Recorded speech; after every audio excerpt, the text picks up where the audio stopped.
On it. Hi, everybody, and welcome to the Candid Canada Conversations. This week, I am joined by a boatload of people, and I am super excited for this. We have a ton of people that are out from Billings, and sorry, I apparently had my own speaking in the background. I'm like, why am I hearing my voice? So, Melissa Smith. Now, here's the fun thing. We actually have two Melissa Smiths that are good Democrats that are running for office. One of them is in Great Falls, and she might be joining us later. She's running. She broke her thumb today. I'm like, I don't know. That sucks. So she might make it. She might not. But we also have the other Melissa Smith, not the lesser, the wonderful.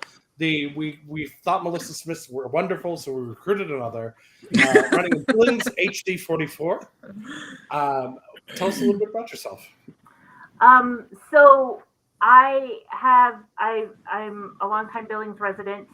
I met my husband in high school in California, like 20 years ago. But he's from here and his family's from here, so that's how I'm here. I have always, all my life, been involved in community service, particularly for education and low-income support programs. And so, fun story, a couple years ago, one of my professional colleagues asked me if I would help him with a project to develop a website development package, because that's what I do, for candidates, especially because he wanted to help anti-abortion candidates. And I had an existential crisis because that goes in direct conflict with, like, me. And that's when I looked up the Yellowstone Democrats and got involved and started putting effort and my skills towards supporting the opposite of that project, which, thank God, never saw the light of day. And, so I've been involved for the last few years with the county Democrats, saw some opportunity to jump onto the ballot this year, and here we are.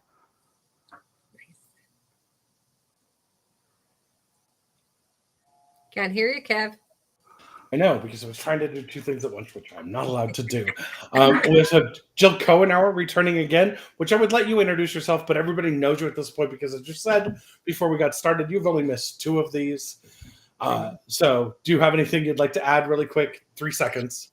I just really am excited to be on with all these wonderful women. And Kev. Fair. I mean, I fit the bill. Continuing in clockwise order, we'll go to Carol Borner.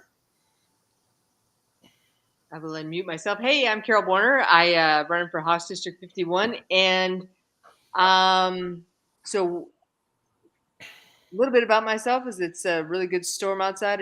Lightning was just right out behind me. So anyway, and Jenna's just a few blocks away. So grew up in Butte, was an engineer in the U.S. Public Health Service for 24, 25, 26, 20, anyway, a lot of years. And got involved. I wasn't involved in politics then because I get in trouble if you are. But when Amanda Curtis chose to run to replace John Walsh, I quickly got behind her. I had watched her enthusiasm in the state legislature for years, and I quickly got behind her and wanted to pass out information on her, and they didn't have any. There was some guy that was running for U.S. Congress. I don't remember his name other than he was a Baucus staffer. And so they told me to go pass out his information and work there. And so I went door to door passing out his information and I'd written Amanda Curtis's website on there and talked a lot about Amanda. And I've virtually been involved. I shouldn't say virtually, but I've essentially been involved ever since. And there's a lovely woman in my neighborhood that was the precinct leader for a good number of years. And she would just say, here, go to this, here, go to this, here, go to this. And then just watching the last number of years, I just was like, I should probably get involved. Nah, I shouldn't. Yeah, I should. Yeah, I shouldn't. Anyway, so And because of Margie McDonald and Hillary Clinton, I am here today. Cool. Let's go with Erin. Tell us a little bit about you. Yeah, so a lot like Carol, for a lot of years, I have been an armchair politico, and I decided to get involved this year because there is so much at stake. Like everything is at stake this year. I will just call it what it is. I moved to Billings about 5.5 years ago, worked on a couple of campaigns for folks in state legislature. Thought it was really cool that we had a citizen legislature here in Montana. Didn't really understand it, but as I've begun to call Montana home, and have lived in Billings and have served the people of Billings, it is more and more important to me to be involved and to speak up for people who can't speak for themselves. And there are a lot of people right now who are being told what's in their best interests. And I think I'm running because if not now, when? It'll be too late if I wait any longer. Fair so enough. Here I am. And Melissa Smith, the other Melissa Smith. Are you there? Are you frozen? Did we lose you? That might be her picture, her stand-in. No, there isn't a stand-in on this. It should tell her she's gone. Well, we might have lost her already. Her network connection appears to have dropped. So I'm going to pull her out until she comes back, and we'll move on. Hi, everybody. We'll go back to a grid. We have a question that just came up, and it's from Brady. Jenna did not get to introduce herself. Oh, Jenna didn't. Sorry. Dun, dun, dun. Sorry, Jenna. You've been on before. I know who you are. You're muted though. Hold on, let me unmute you. Hi, Jenna. There we go. If anyone doesn't know me, Jenna Martin, HD52, Billings. Holy cow. Yeah, our storm is going on out here now. But so if it's going to get loud and rainy in this room, but that's okay. Kind of similar to Erin. I thought this year I was just going to look in and see who was running in my district, help them out, no big deal. And then I saw this massive block of just unrepresented seats. And I literally waited till like 1 a.m. the day before and filed because no one else was filing. So same thing. And I think, most of my issues have a lot to do with childcare. Anything that's kind of affecting parents. I feel like parents have been especially abused in the last few years with the pandemic and the schools and the lack of any kind of childcare or maternity, paternity leave, family leave, anything like that. I feel like, parents have been kind of given the short end of the stick. So that's where I'm at this point. Cool, I understand that. Let me see if I can get everybody back. Melissa, the other Melissa Smith, are you working now? Hold on, you're muted. Are you there? Yes, I'm here. Oh, there you are. So tell us why you're involved. You're this other Melissa Smith. I'm the other Melissa Smith in Great Falls, not in Billings. Well, I've been a community activist my whole life. I got involved in politics at the University of Montana at age 18. We actually were the ones that would come down to Maelstrom Air Force Base and walk across the white line. Although I have to confess, I was a little too chicken to do that. But we were, I was helped everybody get on and off the bus. So I've lived in California for a while. I had to move there for work. And when I came back to Montana. Did we just lose her again? I gotta say, really amused at like the ways that our stories kind of are similar. And that's great. So I lost Melissa. Her connection just went down. I'm assuming it's windy up in Great Falls. But we've got Denise Baum. Denise, hello. Hello. Am I Hi, you're going to have to put a headset on at some point. Otherwise, it's just going to loop for us with you. So if you wouldn't mind doing that, I will come back to you in just a moment. Okay. The technical difficulties are always so much fun. So I'm going to step into questions, because why not do those first, shall we? Everyone up for that? Brandy put this one in. And this is baby boomers and the silent generation make up nearly 60% of Congress, despite being less than a third of the U.S. population. And it could easily be argued that a combination of the elders' refusal to pass the torch and the constant pushback Gen X and millennials have faced in trying for progress of any kind is largely to blame.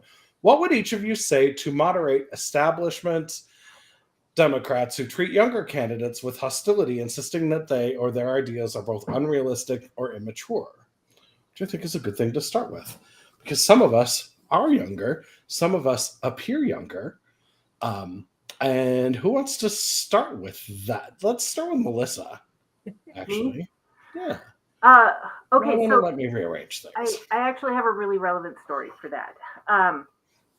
Because at the last Central Committee meeting, which is, some very experienced, very well-established Democrats are very involved with that group, who I've learned so much from being a newbie. But a bunch of candidates came to last month's Central Committee meeting, and at the very end of it, Jenna, bless her, waited very, very nicely to the public comment end, at which she asked, like, why aren't you doing all these things to be more effective? And the first response from, other people in the group was like, well, we're all volunteer and, we're doing the best we can. I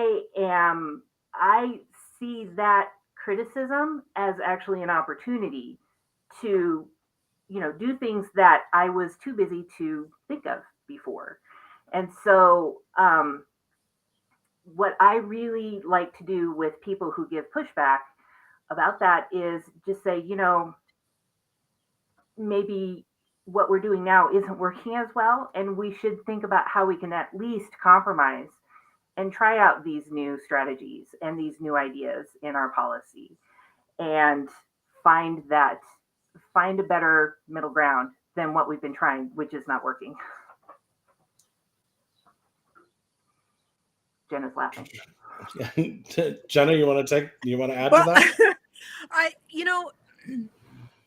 I'm laughing because when for that question to come up, my instinct is, I don't have the niceties in my brain to address those things. Like, Melissa is so good at taking those points into consideration, and she's so good at saying, hey, let's work together, let's do this.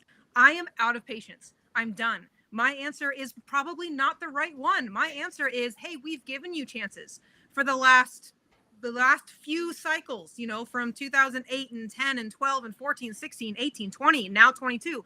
We have given you a shot, and you have told us that this experience is, you just let us do our thing, let's stay to the side, we'll take care of it, and you haven't taken care of it.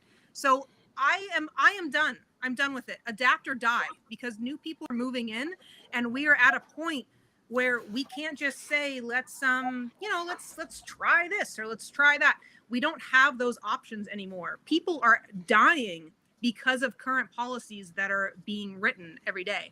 So it's a very different answer, but I feel like that's why we need people like Melissa in the party, because we have had troubles with people who I would be vastly too confrontational with, that Melissa is like, hold up, let me take this one. And she just kills it. She does such a good job with reframing that question and allowing us to make a lot more progress in a situation where I would get a lot more pushback than is necessary. So I feel like there's separate ends, and there's more than one answer and more than one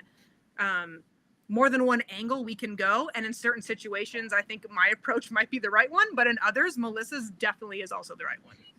Mm-hmm. Erin, what have you got? Yeah, I'm tired of compromise, and I'm tired of compromising on the wrong things. And I think, you know, as someone who is who is right at the tail end of that Gen X millennial cycle, I'm right there in that grew up one way and now living another way sort of generation.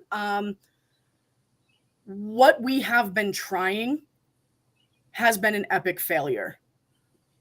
In Montana alone, we consistently lose seats in both the House and the Senate. We lost the governorship, and we now have a new seat on the line. We need to try something different. And this back and forth nicety, you know, again, I'm eternally grateful for people like Melissa, because she's the one who's going to grab me by my collar and kind of yank me back from the very edge of sticking all the feet in my mouth. You know, we need to try something radically different. We need to try something radically new. Time and time again, as Jenna has said, we consistently give choices, we consistently give opportunity, and we are consistently disappointed. So to moderate Republicans who are kind of in the old boys club, I would say step aside, Boomer. I honestly, it's time for something new.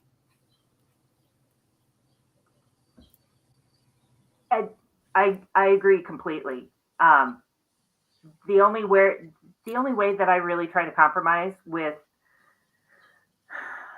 stuck in the mud establishment is to point out that we are on the same side and we are trying to achieve their goals, and they need to give us some space to try some of these ideas. Yep. And Carol, what have you got? You're actually from that generation, which is, we're putting you on the spot with like, hey, Boomer, how do you think it's going to do this? Yeah. What I'm reflecting on, and I'm trying to speak to this in a way that I don't out the organization that I'm going to speak about. But for a long time, I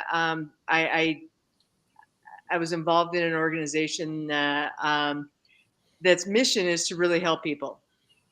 And every time people would have a new approach, you get the pushback. Well, that's not how we do things around here, and you know that we can't do it that way, and the comeback would be, well, we really need to help people, and but it's kind of like, no, this is the way we do it. This is the way we do it right here, and trying to pull people back from that is that well maybe, but maybe that's not working for everybody. Yeah, so then the other thing that I want to go to is that being a Fed, a U.S. Public Health Service officer, I was assigned to the Indian Health Service my entire career, and we had this thing that, well, that's why we've always done it. That's the way we've always done it. Well, that's the way we've always done it. And one of the things I did in my career is that I continually pushed back against that. And I'm an engineer. I was the first female engineer to be a director of the program that I worked in, and I continually pushed back against. Well, we've always done it that way, and it was, and I guess I'm just going to stick with that theme for a little bit, because so many times they don't even know why we've always done it that way. Right. When you say, you know, well, why do you need this form? Why does that form need to be turned in? And nobody has a reason, you know. So it's pushing back, and I guess I just want to speak, you know, pretty clearly to that. I had a conversation with somebody on Saturday night, and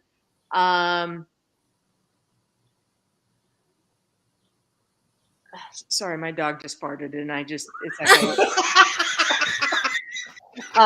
it's so bad. Anyhow, so anyway, so okay, so I'm coming up on 60 years old. My mother and grandmother died when they were 63 and 64. I don't think I'm going to die that young, but I'm at the last part of my life, and I don't know that we're going to do anything about climate change in my lifetime, but people much younger than me that I'm currently hanging out with quite a bit, They want it. it's pretty dark. It's pretty dark what's going to happen. And I get it. And I think that we ought to, I think we ought to respect, young people's urgency. And I really hope that that there's so many things that we're able to rally young people around, especially, well, it's like, I think it was Erin who said it, that what isn't urgent right now. So that's my bit. And Yeah, the only thing I wanted to add quickly is that I got a comment on my Facebook feed. So I'm like, God, I wish I could know what that how to look at that comment. But anyway, if somebody can. You did get a comment on your Facebook feed? Yeah, I just my phone just said that to me, and usually I'm pretty technical savvy, but yeah, 'cause it says that I'm anyway. I'll shut up and go see if I can find out. So thanks for the question, Brandy. For sure. The only thing that I would add to, I add something really quick? Yeah, go for it. Jenna? I wanted to defend Melissa real quick. Why? Sure, like, you don't need to defend anyone. Talk about. He's great. I want to make sure at the beginning we talked about how like Melissa's really great with compromise. I don't want it to sound in any way that she is compromising the values that we're all trying to push. All we mean is that she is really, really good at going into a fight with a completely different perspective and a completely different angle. So like, me, Erin, we are ready to absolutely bulldoze this entire thing down. And Melissa is literally the one saying, I have an idea. Just let me try something, and is able to go in and then come back out with the good answer, the thing we wanted in the first place, but everything is left standing. We didn't burn it to the ground. So I want to make sure that she's not compromising the goal that we're going. She's just really good at finding that ground that we're able to accomplish that goal without, causing some damage in the process. Right. Yeah, and no, we Brandy absolutely need Melissa. She is the one that moderates all of us and keeps the wheels on the track. Because if Jenna and I were left to our own devices, we'd be standing in a circle of ash, and that's not good for anybody, right? We have to work. Here's the thing that I have. One, Brandy did send a nice compliment. I've seen that attitude so much in our party, and so I appreciate the growing realization that we can't keep doing the same old things. Thanks for being willing to make room. I'm assuming that was in direct response to Carol. But one of the things that we need, and we haven't had in a long time, is a bunch of people that are willing to go, no, we're actually going to put a stake in the ground, and this is where we're going to go. And we haven't had those people. We've had a lot of people that are smart, that are diligent, that are doing their best to do their things, to move things forward.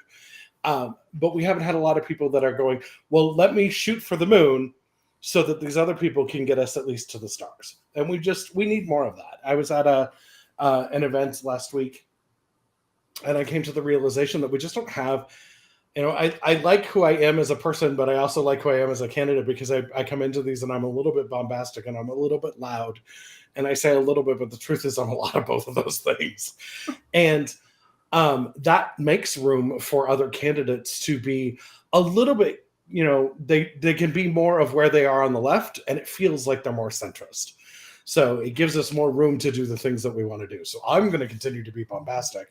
And my whole thing on the things with, I've had a lot of conversations with friends that are boomers, and, I've been like, and the boomers do this, and they get upset. And it's the same sort of thing when people do the whole, all men do this, and then invariably some straight white guy responds with, not all men. It's like, okay, the only dogs that are going to react to that are the ones that got kicked because they were doing something wrong. So thank you for outing yourself for being a terrible person. Noted. And we're moving on. So boomers, if you feel like you are not part of the problem because you are working in a progressive way and you are supporting younger candidates and helping to pass power to them, My suggestion would be, don't feel like it's about you, because it's not. And now we're going to get into some of the most, actually, I have Denise here. We're going to try to bring her in. I hate these technical problems that we've had. And part of the reason that I hate them, hi, Denise, and welcome. Part of the reason that I hate them is because there are things that called weather that we are dealing with, which have knocked some people out. If only we had a regulated utility service that ran a grid that was functional in a storm. Oh my, I wonder if we could have that. I wonder if we have anybody running for PSC. Let me look. Here's the mirror. Ta-da! My eye roll. Carol, why don't you tell us a little bit about yourself, and then you can tell us about why you're running. Denise. Denise, sorry. What happened? Yeah, you're back We up. like to call her Diane. Oh, stop, you guys. Sorry, Diane that's is an the inside evil joke. twin. Do not call her Diane. That is not her name.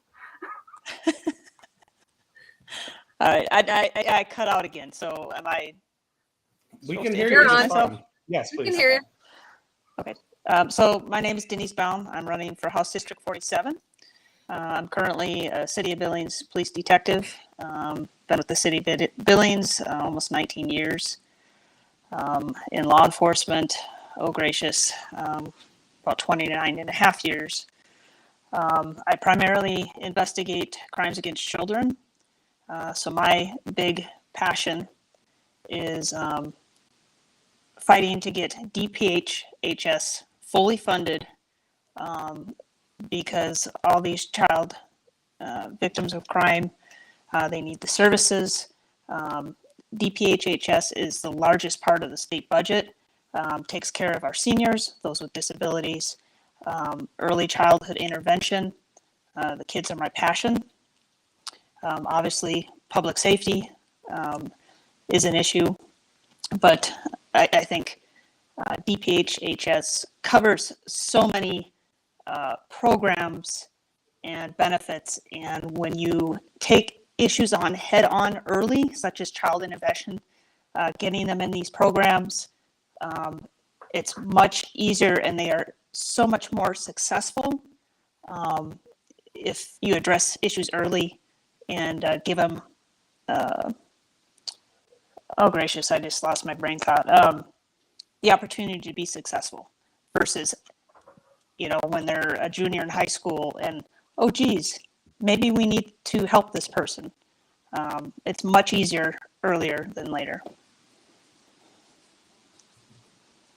Awesome. That's great.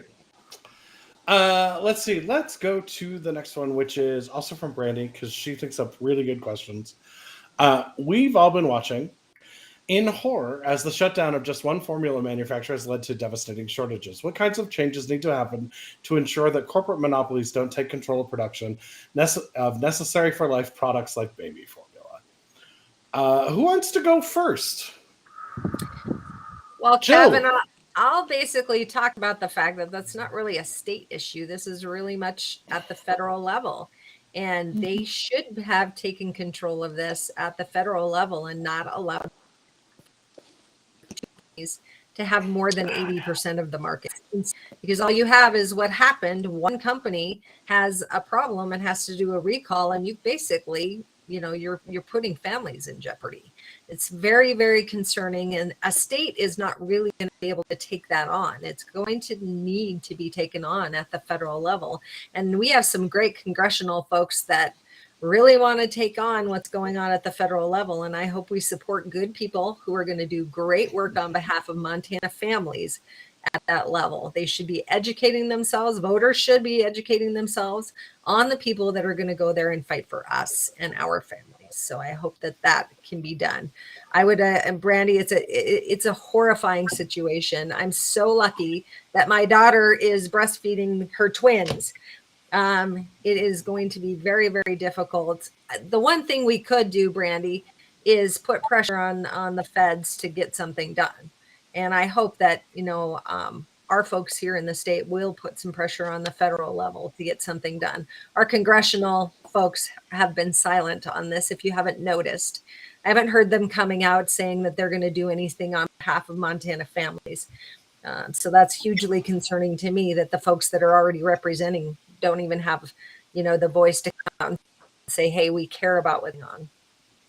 Mm-hmm. Who else? So if I can jump in here, the big problem is that we have taken antitrust legislation and laws and just started ignoring them. And so it used to be that the federal government, I don't remember which agency, but the federal government would monitor who, if a company was getting too big. And so like Comcast would not be the size as it was if they were following the antitrust regulations. And if you're a podcast listener, I would go find the Al Franken podcast with, I think it's with Amy Klobuchar. And that truly they have been ignoring that Congress has really been looking the other way at all the antitrust. So I'm a boomer, and I remember the days when Ma Bell is what we used to call her. Ma Bell had to get split up, and Ma Bell got split up into to smaller companies because it was getting too big for their britches. Now we don't care. Really, the scary one is Amazon. Amazon is the absolute scariest one. Now I want to pull back. I really go listen to Al's podcast on antitrust. It's the best. But I want to pull back to Montana because we are acting such that our Montana Constitution is protecting corporations instead of citizens. We're putting everything into the hands of the people that have money. We're giving them really nice tax breaks, whereas we're getting people like me and you are getting minuscule tax breaks. I am aware I wasn't aware of this during the legislature, and I'm more aware of it, that people on Medicaid need to now pay $300 a month for their services if they're not working, because they're being forced to go to work. Now, if they go work 1 hour a month, they only get taxed $6. Come on, if you're on Medicaid, it's likely that you can't. I don't know. It just makes me crazy. But we're making the push more and more towards corporations, and giving them the power, which they've already had it. I'm from Butte, so it's kind of like the Copper Kings and the AC the Anaconda Copper Company has ruled the roost for a long time. Anyway, I feel like I need to shut up, so I'm going to. Okay. Jenna wanted to go next. Great. Yeah, I can't really say anything much better than what Jill and Carol just said. They make really great points, but I did want to point out that this really does kind of feel like, even though it's a federal issue, that at a state level, it's just kind of one of the additional ways that we genuinely don't understand the struggle of what parents are going through right now, because there's a constant rhetoric with this formula shortage, that why not just breastfeed, just chest feed, just go to milk banks. There's plenty of that. There's options. There are not options. Breastfeeding almost killed me. It literally almost killed me. I got infection. I got mastitis so bad. I went into sepsis. I nearly died because I was continuously trying to breastfeed, because that's what they told me I had to do. It is brutal. It's blood and pus. It is scabs. It's hormone crashes, depression. It's postpartum psychosis, all kinds of stuff that I can't even list here related to trying to actively breastfeed, not to mention parents that have to go to work, that they can't pump while they're at work. They can't feed it's on demand thing. Stress. Sometimes parents can't produce enough milk. Sometimes there's not, babies are born prematurely and milk hasn't come in yet. Adopted parents, parents that are, there's 2 dads in the house. Neither one of them are chest feeding. It's, there are so many issues regarding why people would need formula. And even on top of the shortage, all of those issues are completely getting thrown out the window, and it's turned into, well, you can figure out a way. There's options, right? You can figure it out. When the fact is, it truly is a crisis. It is. Erin, what have you got? You know, it's bigger than one corporation and formula, right? It is a systemic issue across the boards, right? So we have Amazon, and, you know, people have mentioned Amazon. It's the evil empire, and yet we still order from them, right? Because we can get stuff from them in 2 days that we can't get at our local hardware store or at our local, you know, mom and pop shop. We have begun to treat corporations as people, and corporations are not people. Corporations are profit. And this is where I really struggle to bring capitalism and democracy together into something that works for every citizen, right? Because when we start to think about profit margins and price hikes and inflation and bull market versus bear market and all of the things that are constantly coming through on NPR or our podcasts or whatever it is we're listening to, we forget about our neighbor who is trying to make ends meet. And I think that's what we, as a country, we've forgotten what it means to work together and to build something that everyone can benefit from. You know, I'm not talking about socialism. I'm not talking about communism. You can take all of the isms and like toss them. I'm talking about being decent humans. I'm talking. We can't have that. Sorry. I know it is that conundrum, right? Like, how do I make my millions? And how do I make my millions? Right. Which, Melissa, what have you got to add? Well, first off, I just want to brag that I have not purchased from Amazon since 2012 when they were sued by independent publishers for price fixing. Same. And this all kind of touches on, you know, my husband asked me earlier today, how do we achieve a sustainable capitalistic economy? And that one really paused me for a while, because capitalism as a philosophical idea is pure, but also too easy for, you know, people to take advantage of, which they have. And so I ended up answering him, I don't think we can have a purely sustainable capitalistic economy without regulation and without setting aside certain core needs that everybody needs as owned by the public and supported by the public, like utilities and housing and healthcare.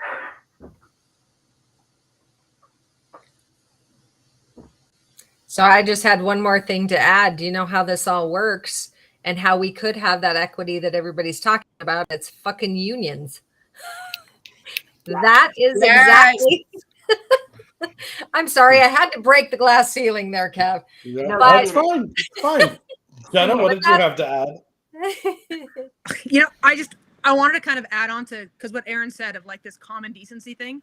I grew up in the Bitterroot, basically off the grid. We were on a ranch way in the mountains that we did not own. My parents worked at this ranch. My dad taught a guide school, and my mom taught like horse riding lessons and stuff like that. We lived out in the middle of nowhere. But every single winter, we would call like any of the neighboring ranches, any of the people that were, you know, still miles away, but you would call them and ask, did you get an elk this year? Did you fill your elk tag? Because if you didn't, we have meat. Do you need meat? Do you have enough firewood? Do you have, like, are there any animals that are injured? And we would check up on them every single winter to say, what do you need? Because we have extra, we have canned foods, we have whatever it is. And exactly vice versa. They would call us and be like, hey, we filled every tag. We've got extra meat. Do you guys need anything? We've got stuff for jerky, burger, you name it. And that's literally the Montana that I grew up in, is people going to your neighbors and saying, hey, I have too much of this thing, or I have extra. Are you hungry? Are you cold? Do you need firewood? I don't know how often people have constantly go over their neighbors, say, hey, you just got surgery. Well, I'm going to go over and mow her lawn. I'm going to go over and make sure I'm getting all her mail. We have done this for years. And the idea that Montana is some kind of like individualist society is absolute bullshit. That is not what we are. We are people that look after our neighbors and consistently make sure that everyone around us is okay. So this idea that, socialism is bad and we're individualistic. No, we're not. No, we're not. We give a shit about our neighbors. Right. I'm going to add in something. I'm gonna take a little bit of time here to add in something, because you all brought up interesting points that we're kind of dancing around it. But one of the things that I think is really interesting is, remember, the baby formula is made with cow's milk. We have a bunch of cattle. We have a bunch of dairy farms in the state. We have the ability to deploy the USDA dollars to build up those industries in the state. We have the FTC. Carol is the agency that actually monitors keeps a business from becoming too large. The FTC is what broke up Ma Bell in 1982, 82 or 84. I never remember. 82. Into the RBOX, the regional bell operating companies, which the one here was Mountain Bell. Everybody remembers them. They were terrible. And one of the things that people forget about how regulations work, especially with the Sherman Antitrust Act, or even the regulations that we use as far as the PSC, is that these regulations are put in place because at some point, businesses' impetus for being is to make profit for their shareholders. And that point is from the moment the business is started until it fails. That is their ultimate goal. And by law, there were cases that were put in place that actually require them to do that. They have to do that. So even when it feels like they're being evil, they're actually following the law. So the only way that we have to legally get them to do anything else is put regulations in place that are smart and keep them from doing evil things as they do them. Because we are in a capitalist society. Now, I can get into the whole discussion of why capitalism probably isn't the best thing in the whole wide world, and we should do more to make it a little bit better for everybody. I tend to believe that Star Trek gives us a utopian future, as long as they're not using phasers on every third alien species that come around. But that's the way it is. So when it comes to regulating things, it is literally, once you are too big, that a failure in your functioning can take out a part of our society, you must be broken up. That is the basics of the Sherman Antitrust Act. And it is exactly why entities like the Public Service Commission exist, because we can't break up the grid, or we couldn't before. We can now. There's some other things that we'll get into later on. But the way electricity was designed, the way it works, then our understanding of it required large transmission lines to substations that then fed out to individual homes. That's how it worked. You can't break that up. You can break up the ownership. You can do some other weird things with it, but you end up adding cost and layers and things that don't necessarily help when you're trying to do that. But when it comes to a manufacturer that's become 80% of a market, and they literally lobby to not be inspected so that they can use dirty machines, so that they can poison infants and kill them because it will help their profit, because that's exactly what the Trump administration let happen. And we are still feeling the effects of that. And we still even haven't hired, we're still understaffed by something like 65% for FDA inspectors to go out and make sure that they're actually doing things like, cleaning a machine that makes food for babies that the Republicans are forcing to have born because they want to outlaw adoption. So, abortion. Should we move on? Abortion. Let's go to this because I actually love this question. Abortion. Yeah. Abortion, adoption. I mean, they feel like two sides of the same coin. They feel like, it's a thing. Whatever. Yeah. So here's the question. Complaints about the adoption industry too, but I digress. Many of them. I'm going to move us back to this grid because I can't. This is Brandy once again with coming in hot. I love it. So off topic, I don't think this is off topic at all, because as we said earlier, last week we were on the show, there was a leak from a court. I don't know if anybody's heard about it. It was a minor blip on the news. It has consumed so many news cycles, it's been amazing. But I'm sure we'll get there. Is there any room at the table for anti-choice Democrats at this point? Do candidates like Joe Manchin deserve a place in Congress at all? I'm going to start off with the easy answer for that one so that you guys can go more in depth. And the easy answer is no, he doesn't. Who wants to chime in with more? I would argue that there is no place for any anti-choice candidate from any party in our government. So here's the thing. It's not just about choice. It's about the legalization of our bodies, right? So, this is a conversation that Jenna and I were having this last weekend. We were fortunate enough to be able to attend the Planned Parenthood rally downtown in Billings, and we were talking about it, and we talked about kind of what the bigger implications are, right? So it's not just abortion, right? There aren't people going out intentionally getting pregnant so that they get to take a trip to the abortion clinic. There is nobody out there going, yay, abortion, right? We aren't pro-abortion. But it's bigger than that, right? Because in states where abortion is now illegal, and in states that are now discussing how contraceptives might become illegal, once you are convicted of that, it's a felon. You become a felon. And what happens when you're a felon? You can't vote. This is the silencing of an entire population because we choose to make decisions for ourselves. Sometimes those decisions are very difficult. Sometimes those decisions are not difficult. But you know what? It's none of our goddamn business, right? You don't get to tell me what I can and cannot do with my body or with my vote or with how I practice safe sex. You don't get to do that. Period. So no, Brandy, I'm with you. Joe Manchin needs to long walk, short pier, the whole 9 yards over. And everybody else. He lives on a boat. It can't be hard to find him one. I want to expand on what Erin said about it's more than right to abortion, and it's more than right to contraception. Anti-abortion laws criminalize every pregnant woman every time she's pregnant, or every time she has just basic reproductive health issues. It restricts access to drugs and treatment that we need for things besides abortion that happen to be also used in abortion. My sister had a miscarriage at 16 weeks, and she so wanted that baby. And she begged for it. She didn't feel well. She begged for care. She was ignored by her doctors because doctors ignore women. And she lost that baby. Probably, we'll never know.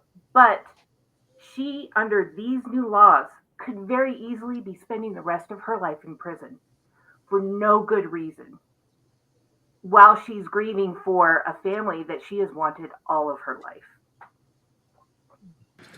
I'm going to add on that. Follow up on it. I would say Go that ahead.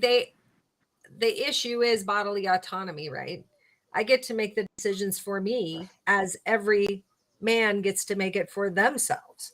And that's where I'm coming from. It's not just about healthcare. This is an issue. Women have progressed economically because we have had the ability to decide when we have a family. And so if they take that away from us, we're all going right back to the 50s where you're barefoot and pregnant and in your home. That's where we're going to end up, because if we don't get to decide for ourselves when and if we have a family, they're making us have children. How does that work? I'm gay. I don't know. We appreciate I look at Hey, Kevin. I know your mom. I know your mom, and she taught I know. She'll tell you too. She'll be like, I don't know, magic wands. 9 months later, stork. It happens. It's a thing. Carol, did you have anything you wanted to add? So I want to go I to did, though. who's for you. Go ahead, Jenna, because I want to go the opposite of what they say of this pro-choice, which is pro-life. I want to talk about. Go, Jenna. I want to go before. I want to go before I start crying. God damn it! Sorry, love. I've had a miscarriage too, and I will never get over it. I will never get over it. It'll be the rest of my life. I know that. The fact is, when people call this, when they call it pro-choice, that in itself is a lie, because it isn't actually a choice. A lot of the abortions that happen early on, they are a choice. They're at a point where they can say, okay, I don't want this to become a baby. I'm going to do something about it. I have 3 kids. All 3 of those kids were very much wanted. So it took a long time. We had to really try. So I checked. I was taking pregnancy tests every day, like praying for this thing. And only one of them did I find out even remotely in the 6-week period. The second one I found out at 8 weeks. My third one I found out at 8 weeks. My second one I found out at 10 weeks. And I even had the full ultrasound at 8 weeks because I said I was pregnant, and I kept going to the doctor, and they're like, there is nothing there. And they told me it was likely a second miscarriage that just hadn't started yet. And I finally came in at 10 weeks, and then they found something. So in that, I'm saying I wasn't not paying attention. I was every single day desperately looking for a sign. So these choices at the beginning are barely there. But at the end, these are people that desperately wanted this child. They have the crib, they've got the clothes, they have the names picked out. They have their, announcements that they wanted to do to show the world. These are not easy decisions for anyone. And to call that a choice when a woman or, whoever wants this baby and has to choose between chemotherapy and keeping a baby because she has other kids. We haven't even talked about that. 60% of the people who get abortions are already mothers. They already are caring for children. So we're not even talking about the fact that we are putting people in a position of like these choices they have to make with their doctors of, do I stay here and care for my other children when at the start of this pregnancy, this was something that I very much wanted. I thought my body was completely healthy and able to take it. I made the decision to get pregnant, and I'm very happy with that decision. And then this thing happens. This tragedy happens. These people are not villains. They are going through the worst possible thing that could probably happen in their lives, and they're having to make these decisions. And to even remotely think that criminalizing them is what the fuck? No, that's not how any of this is supposed to work. Sorry, that's all I can say. No, thank you for your story, Jenna. I do also want to add, just for out there, NPR ran a story today on a fantastic long-term study on the impact of having access to abortion or not having access to abortion. And it dispelled every myth the Republican Party has proposed about why we can't have abortion. They're wrong on every count. Shocking. The Republicans are wrong on everything. Well, and I just wanted to speak, and I so appreciate everybody sharing, but I just want to speak to the idea of pro-life. They're not pro-life. They want the kid born. Because if they were pro-life, they'd be pro-child care. If they're pro-life, we'd have a pre-K education. If they're pro-life, we'd have fully funded educational systems. It wouldn't be and our teachers, for God's sakes, our teachers might even not have to, I don't know any other way to do this, but pour themselves on Amazon with their wish lists at the beginning of the school year so that they can have the supplies that they need in the classrooms. If they were really pro-choice, or I'm sorry, pro-life, we would have fully funded Medicare. We wouldn't be forcing people to pay for their Medicare. If they were really pro-life, we would have all the things that Democrats fight for. Wouldn't that be nice? Yeah. be very nice. All right. So thanks everybody that's been on. Normally we're wrapping up about now because it's 7:53. We've done 2 questions because there's a lot of us, and also none of these questions are simple answers. My whole take, like I said at the beginning, is no, Joe Manchin doesn't have a seat at this table and shouldn't be allowed to vote. He definitely needs to be primaried by somebody that is an actual adult who understands these things in the next election cycle for his Senate seat. I believe that of every senator who is not actively fighting for reproductive rights and privacy rights. My whole take, because I'm a queer man, I don't have a lot of uterus in my relationships. Usually. And when it comes down to my rights are impacted in a very interesting way because everything from the Lawrence v. Texas was based off of privacy. Obergefell, which gave us equal marriage, is based off of privacy. And that's what they're overturning, is privacy. But let's talk about that for a moment, because I don't think, and this is for all the people that are out there that are, am I a Republican? Am I independent? Am I a libertarian? Well, here's the thing. The libertarians are the ones that are going to get this one, because they're very big about privacy. They think government should be hands-off on everything. Removing the right to privacy, which is going to be really hard to do in Montana because it is enshrined in our Constitution. So to be clear, this does not necessarily affect us directly in Montana, but on a national level, it can affect a lot of Americans. If you remove the right to privacy, the government can learn everything about you. HIPAA laws go out the window. They can wiretap everything about you. There will be no Mirandas said to you. You will not have the right to remain silent because you have no expectation of privacy anymore. They can search anything at any time. They will come after you for everything. And this puts us into a very, very dangerous state because we can literally go around as the government and ruin anyone. So, and this is something that I hope gets in front of the justices before they hand out this ruling, because they must understand that every bit of their privacy goes away as well. We will know exactly how many of you are taking anti-dementia drugs. We will know exactly how many of you are suffering from other debilitating brain damage or brain affected diseases. We will know every single one of you that ever had an abortion, Amy Coney Barrett, because I'm betting you did, and that's why you hate it so much. We will know everything about you, and we will publish it. Because as soon as we get it and we know that you are hypocrites, we're done. We don't have to be nice. And there's no civility in this whole thing where they do the whole, I've had a couple people, and I love many of the people that are like, oh, well, you're too mean and you say too many mean things and you're just not civil. What I am is very straightforward. I am very clear about where I stand on this stuff. And there is nothing civil about the attacks that they are doing, and they deserve no civility back at them. They want an all-out war. What they don't understand is that we're smarter, and in my case, meaner than they ever imagined. And we will use every bit of our resources at our hands to fight this fight. We have to, because there's absolutely no reason whatsoever that we are even in this fight. 70% of the people of this country do not want this to happen. There is no state, no matter how red, that has more than 33% support for this. None.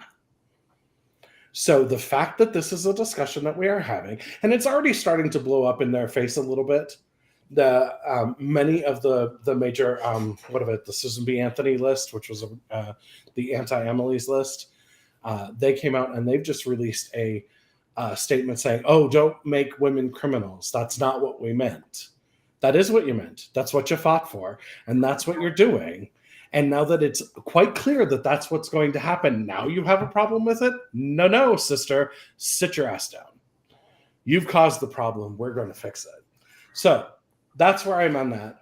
I don't have anything nice to say about those people because I've had to walk people past Planned Parenthood to get them in when they're not even going for it. Like I love the Planned Parenthood here in Helena. They don't offer abortions there. They literally are just a minor health clinic, and they will send you somebody somewhere else because they actually have doctors at other places. But you go there to get help. People were going there to get a prescription, not for anything to do with pregnancy, and they were getting harassed by people who think it's the best use of their time to stand out there and call a 16-year-old girl a whore. I don't know what church you go to that allows you to think that, but that's a shit church, just so you know. There is one more. This is from Brandy, and this is kind of a fun one. Does the Democratic Party, either nationally or at the state level, do the nation a disservice by insisting on treating all Democratic candidates equally in primaries? Who wants to take this one first? I don't know. So I'll jump in. Okay. I know what she means by it because we've discussed it. She's a good friend of mine, and she's been like, she is pissed on my behalf. And I'll give you a little background on it. The primary that I'm facing is a gentleman who stepped at literally the last minute. Got to speak at Mansfield Metcalf, had done no networking, had done no filing, had done no fundraising, had done nothing, but still got up to take time at the biggest fundraiser for the Democratic Party because we treat all of our primaries equally. And the question becomes, are they actually a Democrat? And I will point out that my opponent has specifically and consistently said that he thinks that the PSC should not be voted on. It should be appointed, which is a good way to get cronies, and is a direct removal of democratic process. We are the Democratic Party. As soon as he said that, I feel, and to be clear and full transparency, I sit on the board, but I have not made this request of the board. I am not making the request of the board now because that is kind of a shitty thing to do. But I still feel this, that as soon as he did that, the party should have come out and said, he's not really a Democrat. He's running as one, but we don't actually support this. Because that's pretty basic. But along those lines is, how does it come down? You know, Jill, you all of a sudden have a primary opponent, and we know nothing about him.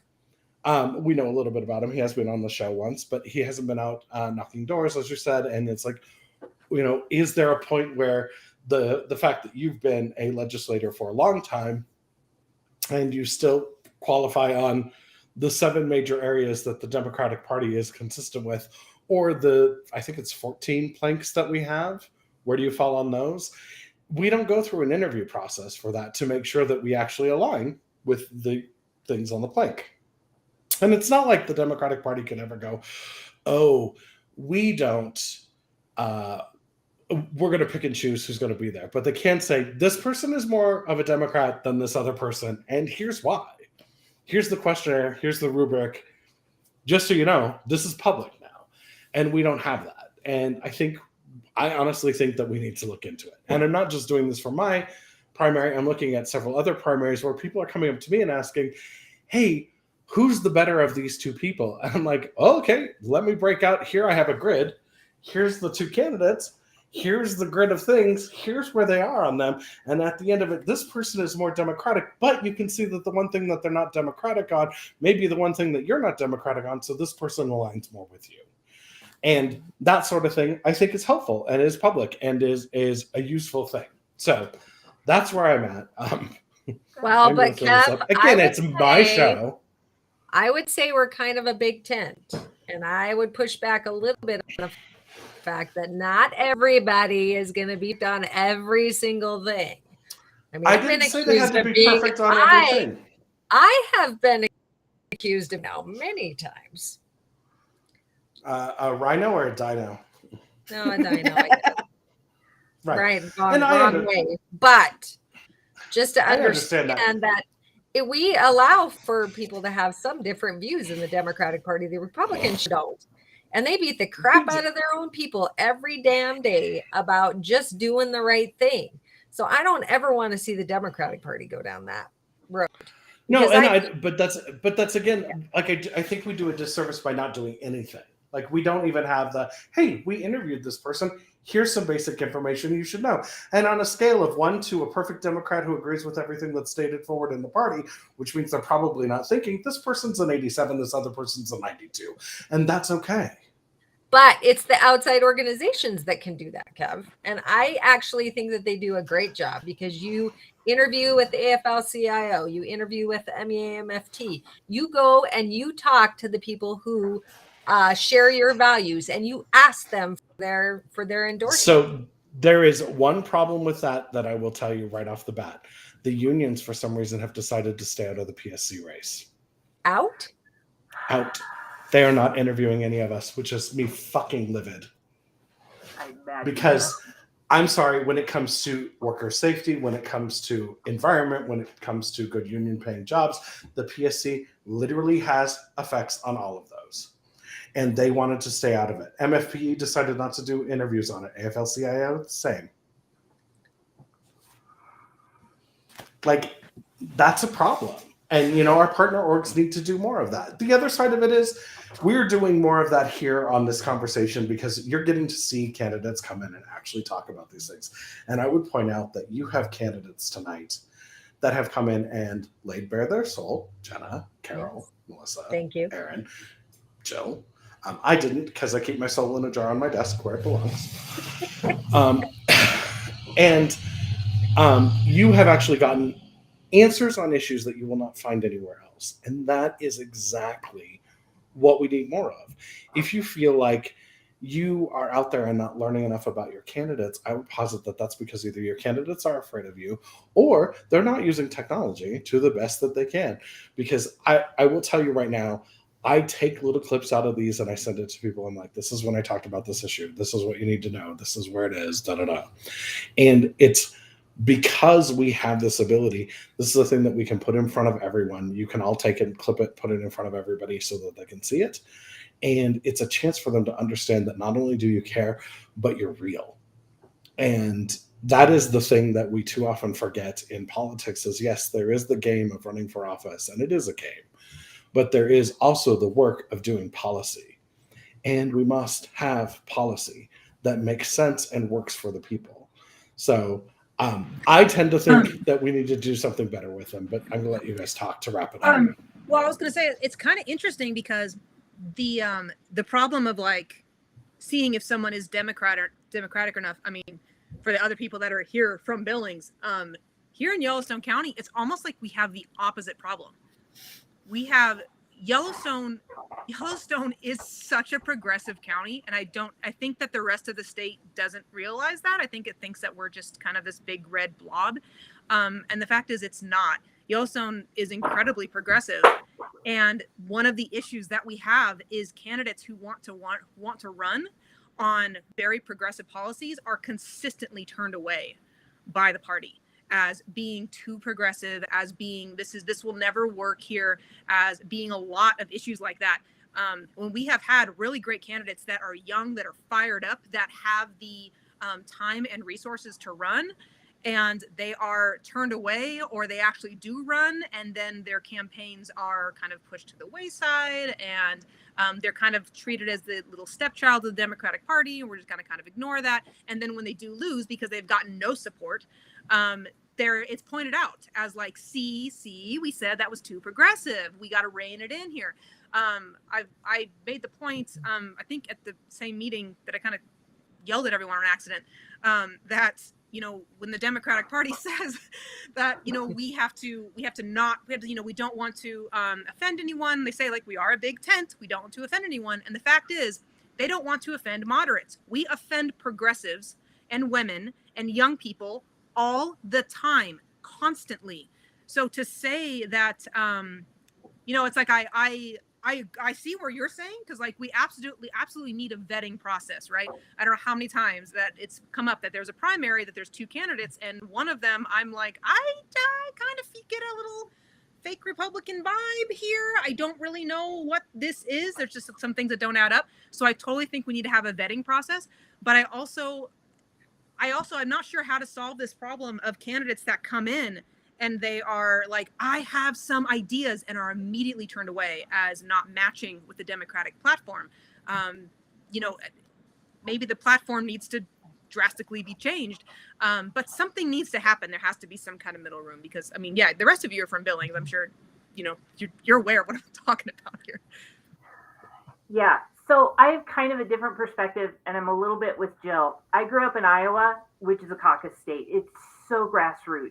And that is my lifeblood, is this whole ideal of neighbors talking to neighbors, hashing issues out, and solving problems for each other. And I know theoretically that's how our political system is built here. We have precincts, we have captains, we have the county organizations, we have the state. It's supposed to be informed by our neighbors.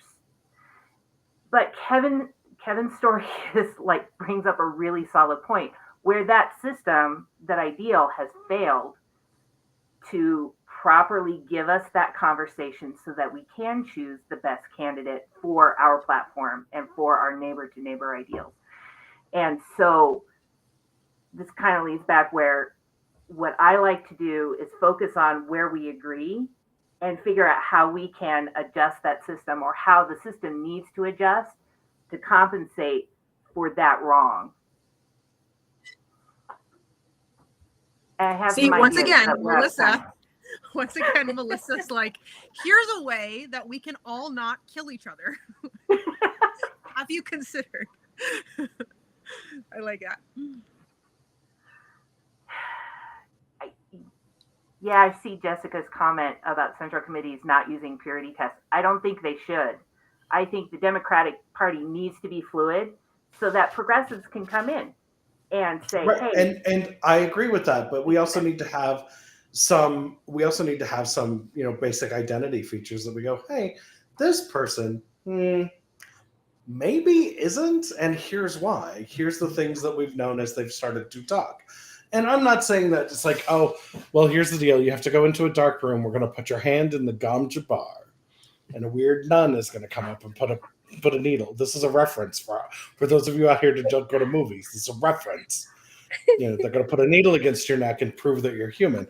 I don't think we have to go quite that far yet. I feel like we do in some cases. But I feel like in some cases we've got some people that are. And this is, my own internalized thing. I'm frustrated because we have somebody who is, after going to an event that had all the Republicans there and me and my primary opponent there was one Republican who was closer to me, and my opponent on the Democrat side was closer to the other three nutjob Republicans. And it was very sort of, I don't understand how this is happening, because that crossover usually doesn't exist. And it's very sort of, this is a problem. So I just think if you speak out against the basic tenets, there should be a moment when we go, hey, let's have a chat. But central committees aren't that. No, so not. Kevin, question for you then. Okay. What do we do? What do we do when we end up with the Joe Manchin in the party? What do we do when we end up with over the years, a Democrat who has consistently won their seat, consistently been reelected, and they're in the party now, and they are not matching with any of the tenants. They're not matching with anything at this point. What do you do? What do you want to? It's really okay. So here's the thing that we do, and this is one of those things that gets into the difference between winning to lose and losing to win. Right now, because we technically have control of the Senate, we are constantly getting attacked by the public you have control over both of the legislative houses and the administration. Why can't you get things done? And the reason we can't get things done is because of road stops like him. Fucking strip him of every committee. He's done until he votes with the party to get things done that the party has determined are necessary, like installing extra judges on the reforming the Supreme Court for its size. And I will give you this, because there's a bunch of people out there that are going to attack me on this one, but I love it because the originals on this one, I think, had it right. There should be 2 justices on the Supreme Court for every district court, which means we have 26 judges. And I am perfectly fine with going back to that originalism. So by all means, give me 15 more progressive judges. Make them all Black and brown and Latino women, a couple of queers, maybe a few non-binaries up there. Of those 15, I think we'll be just fine. And the originalists asked for that. So we'll do that, and it'll be just fine. Those are the things that we do. But what it is we have this whole mentality of we have to hold the Senate. Well, because of the rules in the Senate, and because for some reason we're beholden to them, which is also stupid, strip him of his party. Sorry, you get to be in charge of absolutely nothing. You can maybe wipe your butt over in the corner bathroom, but even that, we might send a chaperone with you, because you get nothing until you start to do what the party has asked of you, because you aren't a member of the party. And then if he defects and goes, well, then I'm going to vote with the Republicans and we have a different person in charge, we still hold the House. And we can go, yep, they're not doing anything. Look, they are the obstructionists. They are the problem. and throw them under the bus. Summon every Greyhound that Greg Abbott decided to use to send people that had crossed the border perfectly legally, but he decided to send them to DC because he's an idiot. Get every single one of those Greyhounds and run over him in his boat. I think that's So if right. that's what you want to know what the answer is, because we need to start actually winning. And that means that right now, give up the Senate. I'm sorry. But at this point, if I were Chuck, I would be like, well, here's the deal. You're going to lose every one of your committee assignments. You're stripped of them officially right now. And you may get them back if you join the Republicans, but we're done. We're not playing games with you. You get nothing. You will get no support on a national level, and we will be primarying you in your next one. In fact, we're going to make sure that everybody in West Virginia, it's Virginia or West Virginia? I don't remember. West Virginia. It's a poor place. Everybody in West Virginia. Also, we're going to tax coal on a nationwide level. Screw it. We're just going to take all of your money away because that's where all of his millions come from. Stop letting him get around and be the person who's going to, well, I'm just going to stand in the road because I don't understand these things and I'm an old white man. Well, if you're going to stand in the road, we're going to make you a speed bump. So I think back to the state level, Jessica makes a great point about the pipeline or the bench, because I've been getting these emails about the Blue Bench project, and I'm like, what bench? Because I think what has been happening is that the coach, whoever let's just say the Central Committee chair, the coach looks around and there's nobody in the bench, so they're looking in the stands and seeing if they can pull somebody out of the stands. And then there's nobody in the stands, so they're pulling somebody out off the street like me. And so you end up with somebody like me, running. But how do you take, back to what Brandy was saying earlier, take those people that really have an interest, and as Jessica's talking about, bringing them in as volunteers and moving them up through the party, such that you don't, I was over at my nephew's house today, and I was getting my great nephew who just turned 18 registered to vote, and his dad's ballot was on the table. There's not a damn in House District 54, and I thought anyway. But we are working on fixing that. Yeah, absolutely, and that's part of the work that that thankfully we got Jenna and Melissa pushing things forward, and I'm coming along for the ride, and Erin's coming along, and she's involved, and Denise is involved, and it's like, we're going to change things up. Hopefully, I'll live long enough, since I am a boomer, Brandy. Thanks. I just kind of want to go, my thoughts on primaries in general. I'm the only Democratic primary in Billings, and it could have and should have been avoided. Yes. There is absolutely no reason why two individuals should be infighting, right? I have spent the last couple of months fighting someone who could have also been a really good candidate in a different district. And we could have had another person out there trying to turn our state in the right direction.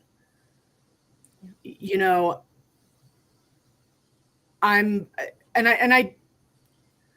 was very naive before I got involved in this. There are a lot of things at play behind the scenes, and I don't know all of them. I don't pretend to know all of them. I don't really give a fart. Like, really, I don't care. But when we spend so much time fighting amongst ourselves, it is so incredibly hard to get anything done for the people we hope to represent.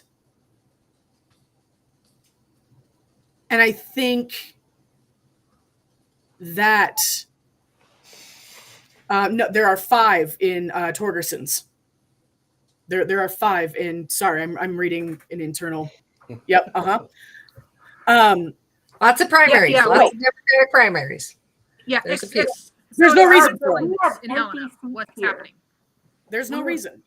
We're spending a lot of time fighting amongst ourselves, and we're not doing the work of the people. This is what a democracy is. The other side of it is that we have a huge crisis of faith in our democracy right now. People aren't involved. And we need to get people excited again. Bottom line, a democracy doesn't work if nobody checks a box. Plain and simple. And that's part of our job. And then to go to Helena and remember that we belong, for those 4 months, we belong to the people. Plain and simple. We belong to the people. So there's no reason for primaries. And it's such a waste of time and resources. Oh my God, I'm so upset that I'm in a primary. Right. And it's one of those things where it's like, if you have a valid reason for being in a primary because you think you're the best one that's there, there's no valid reason for me to be in a primary, Kev. Sorry. Okay. Well, I will point out that in mine, I think that the reason that he's in there is not because he thinks he's the best. But just so you know, Brandy agrees with you. I'm going to throw this up because we are now at 8:20 already. And I like this. A subject change for levity. If I get stuck in a 20-minute train stop on a 10-minute journey one more time, I might throw myself into a river. Can the PSC do anything about this? Actually, I'm going to let you guys first give me if you think that what the answer is, and then I'll tell you what the answer actually is. If they can make some money on it. Yeah. I'm sorry, Throw Carol. yourself in the river. If they can line their pockets with it, yeah, then they can. They could do something if they could make some money. I was going to suggest welding the windows shut, but sure. So Okay. Kev actually can do something about it because they can put timing on the trains for when they can go through the city. And they can make them be quiet, and they can make them do so many things, but they won't. So I'm looking forward to having Kev on the PSC so that you don't shoot yourself. Throw yourself into a river. So although if it's a really heavy, a really sunny, hot day, throwing yourself into a river might be refreshing. I don't know. But yes, the PSC actually does regulate trains in Montana, especially cargo trains. One of the things that they could do is force the cargo trains to publish their schedules and then have public comment on their schedules and point out, hey, you're crossing this street in this town and closing off traffic during a rush hour time, which is a bad idea. And you need to do it. So it's one of those things. And this comes down to one of the things I think all of us can agree on. So if I'm speaking out of turn, by all means, let me know. But all of us agree that government functions best in sunlight. And when, no matter what we're doing, and this, I was having a discussion with a friend of mine who was asking about, well, what are you going to do when somebody asks, what is the PSC doing on this thing? I'm like, if they're in my office and they want to see what we're doing, I'll hand them my computer. I don't care. And if somebody goes, oh, well, you can't do that. That's state property. It's owned by the state. The state is the people. This is a person asking to see what we're doing. It's absolutely a legitimate thing, and I have no problem doing it. And if you do, as an elected official, have a problem with somebody going through your email, perhaps you shouldn't resign. Because if you can't do your job in the full glare of the sun, you are doing something shitty and snaky, and you need to resign. So 100% concur. Amen. So, everybody, thank you for joining us tonight. It's been a great conversation. It's gone a lot longer than we normally do. I would love to have any and all of you back at any time. I'm actually not going to be here next week because we have the concert for Ukraine is happening here in town, and I am both streaming that and singing in that. So I will be busy. But that is a fundraiser, and it's not going to the Ukraine government. It is not going to the army. It is going to actual charities that are doing work to get food and clothing to people that have been displaced by this war. So it is a very good cause to be a part of, and I'm super excited about that. But it means I won't be available for this. So somebody else will be hosting. It might be Jill. It could be Kyle. It could be both of them. Feel free to come back. Is there anything, one last moment? I'll let everybody talk. I'm going to put up this look because that's a thing we can do. And let's go with Erin. You can say one more thing. Yeah, closing thoughts. Ballots are out. We have a civic duty. Please exercise your civic duty. Please mark the boxes. Please do your homework. And let's get some good stuff done this next time around. Great. Melissa? Everybody on the show today needs to win their race because they're amazing and they will do amazing things for Montana. Like everybody in Montana. Everybody. Great. Carol? Oh, I just want to steal what Melissa said because, absolutely. I think that, there's a lot of at risk, and even just protecting our Constitution, I don't think is enough. I think we absolutely need to embrace it, and I think we need to really live into it. And thanks, Kev. Oh, you're welcome. Jenna? I would say, please don't lose hope. There are a lot of people doing some serious work right now.